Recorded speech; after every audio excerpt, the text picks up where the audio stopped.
जय हिंद, जय भारत। दोस्तों, नेताजी सुभाष और उनकी आजाद हिंद फौज की शौर्य गाथा के भाग 15 में आपने देखा था किस तरह घास खाकर सुभाष ब्रिगेड ने अप्रैल से जून 1944 में अंग्रेजों के खिलाफ युद्ध लड़ा था। आज बात करेंगे उससे आगे की। जून 1944 का महीना था।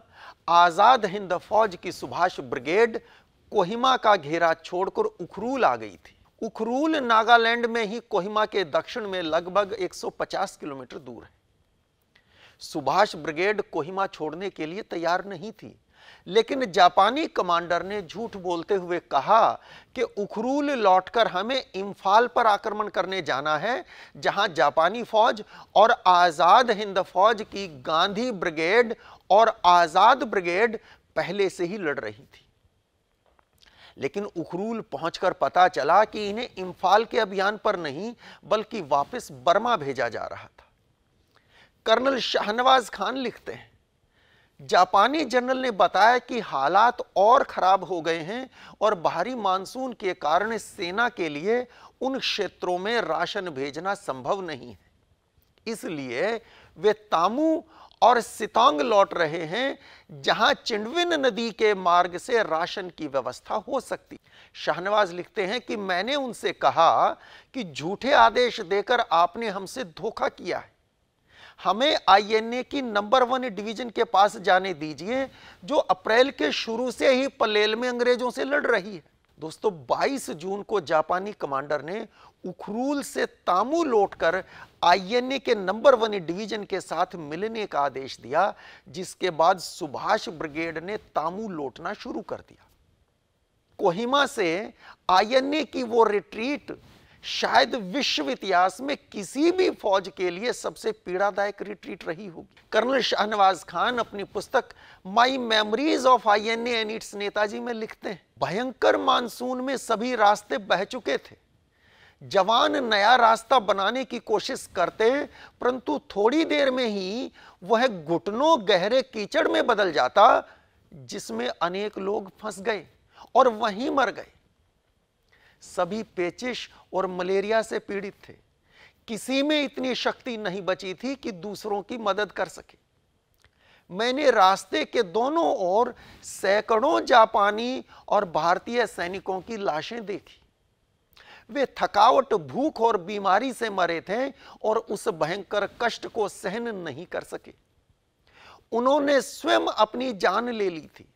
वे किसी भी तरह जीवित अंग्रेजों के हाथ पकड़े जाने के लिए तैयार नहीं थे। दोस्तों, अंग्रेजों को इस बात का पता चल चुका था कि आजाद हिंद फौज के जवान भूख और बीमारी से मर रहे थे। उन जवानों का मनोबल तोड़ने और उनकी निष्ठा बदलने के लिए अंग्रेजों ने विमानों से पर्चे गिराए, जिन पर लिखा था, आईएनए के सैनिकों के पास न तो गोला बारूद है, न दवाएं, न राशन। तुम जंगली जानवर की तरह जंगली घास खा रहे हो।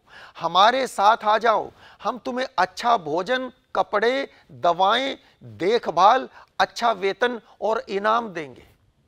क्यों पत्थर दिल हो गए हो? तुम्हारे बच्चे तुम्हारा इंतजार कर रहे हैं। हमारे पास आओ, हम तुम्हें 3 महीने की छुट्टी देंगे। लेकिन दोस्तों, नेताजी सुभाष के वो वीर सैनिक इस प्रलोभन में नहीं आए। घुटनों तक गहरे कीचड़ में निरंतर शत्रु की मशीन गन की गोलियों और गोलों के बीच ही चलते रहे। सैकड़ों मील चलकर सुभाष ब्रिगेड के सैनिक कोहिमा से तामू पहुंचे। उनको लगा कि उनका अभियान असफल हो गया।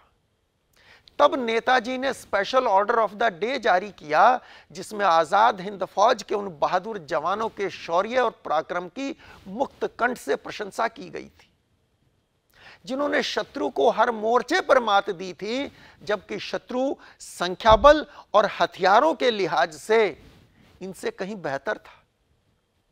नेताजी का कहना था कि मूसलाधार बारिशों के कारण मजबूरीवश अभियान बीच में रोककर वापस लौटना पड़ा है।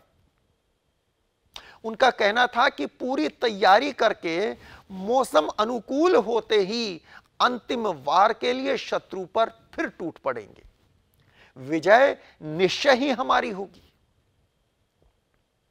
अंग्रेज बीबीसी और ऑल इंडिया रेडियो पर नेताजी के खिलाफ झूठा प्रचार कर रहे थे, उन्हें जापानी एजेंट बता रहे थे। नेताजी ने जवाब में बीबीसी को ब्रिटिश ब्रॉडकास्टिंग कॉरपोरेशन की जगह ब्लफ एंड ब्लस्टर कॉरपोरेशन कहा था। आज भी बीबीसी की किसी डॉक्यूमेंट्री पर देश में हंगामा बरपा है। बीबीसी का इतिहास नया नहीं है। तब नेताजी के खिलाफ प्रचार कर रहे थे, उन्हें जापानी एजेंट बता रहे थे, और नेताजी ने जवाब में कहा कि बीबीसी की फुल फॉर्म है ब्लफ एंड ब्लस्टर कॉरपोरेशन। उन दिनों ऑल इंडिया रेडियो भी अंग्रेजों के अधीन था। नेताजी ने कहा कि यह ऑल इंडिया रेडियो नहीं, एंटी इंडिया रेडियो है। तामू से वापस लौट रहे सैनिकों को राशन नहीं मिल रहा था, वे भूख और बीमारी से मर रहे थे। जुलाई का महीना था और मूसलाधार बारिश अब भी हो रही थी। घने जंगलों से गुजरते सैनिकों को घातक मलेरिया के मच्छरों, घुटनों तक कीचड़ और जहरीले जोंकों से निपटना था। कर्नल शाहनवाज खान अपनी पुस्तक माई memories of INA and it's Netaji में पृष्ठ 106 पर लिखते हैं, वापस लौटते हुए मुझे एक सैनिक मिला जो युद्ध में घायल हुआ था। वह कई मील पैदल चला था, अब उसमें और चलने की शक्ति नहीं बची थी।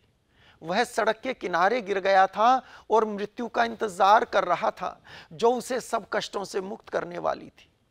उसके जख्मों में सैकड़ों कीड़े चल रहे थे और वह शीघ्र ही मरने वाला था। मैं उसके पास रुका। उसने आंखें खोली, मेरी ओर देखा और उठने की कोशिश की, परंतु उसमें इतनी शक्ति नहीं बची थी।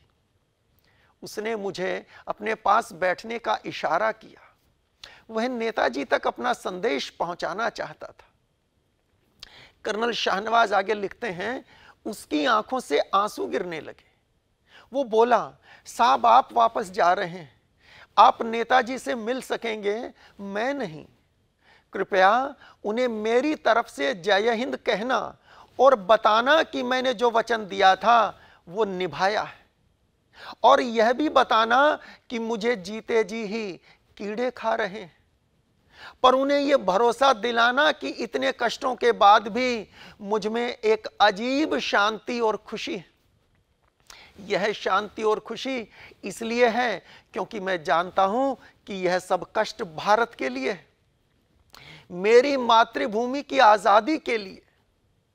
कर्नल शाहनवाज आगे लिखते हैं, यह रोज होने वाली ऐसी ही सैकड़ों घटनाओं में से एक घटना थी।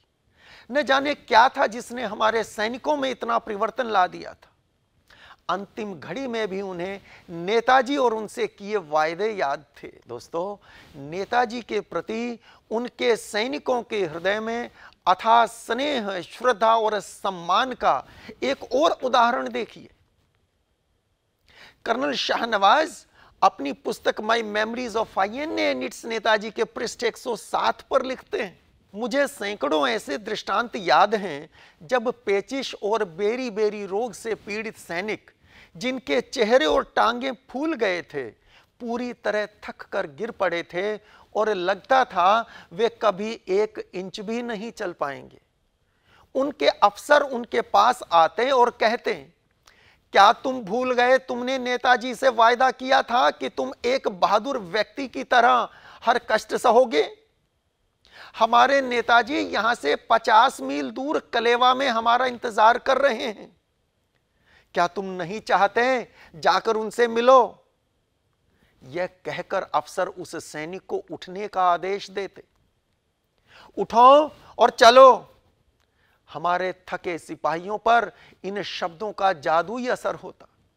मैंने देखा कुछ सैनिक जो खड़े नहीं हो सकते थे, वे घुटनों के बल रेंगने लगते ताकि अंतिम 50 मील तय करके नेताजी के दर्शन कर सकें। बहुत सारे तो ऐसे थे जो यात्रा पूरी करते ही गिर पड़े और प्रसन्नता के साथ मरे, क्योंकि उन्हें अंतिम क्षण में अपने प्यारे नेताजी के दर्शन कर लिए थे। दोस्तों, वर्ष 1997 में जब भारत अपनी आजादी की स्वर्ण जयंती मना रहा था, तब नेताजी सुभाष की जन्म जयंती की शताब्दी भी थी। दिल्ली के लाल किले में आयोजित एक कार्यक्रम में भाग लेने दुनिया भर के अनेक देशों से बड़ी संख्या में आजाद हिंद फौज के पूर्व सैनिक आए थे। दिल्ली कैंट में उनके रहने की व्यवस्था थी। मैं भी उस आयोजन से जुड़ा था। रात के समय उनके साथ बैठ जाया करता था और उनकी कहानियां सुनता था।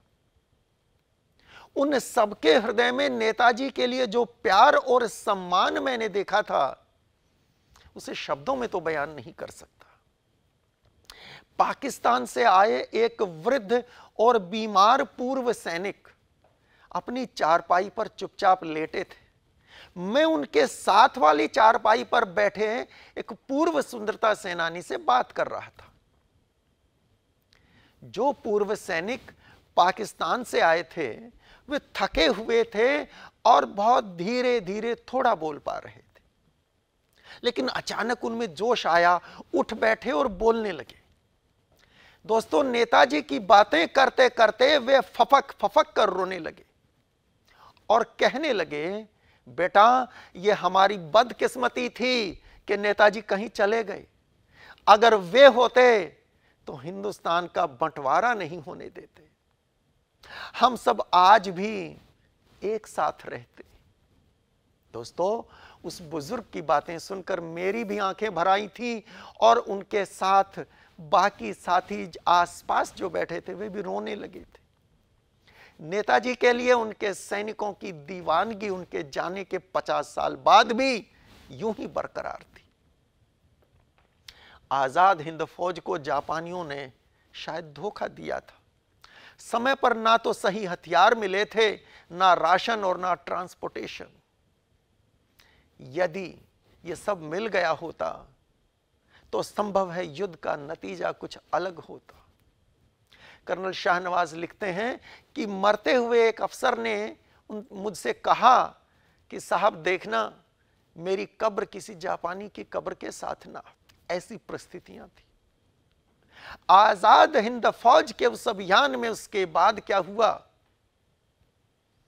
उसको जानेंगे, देखेंगे अगली बार।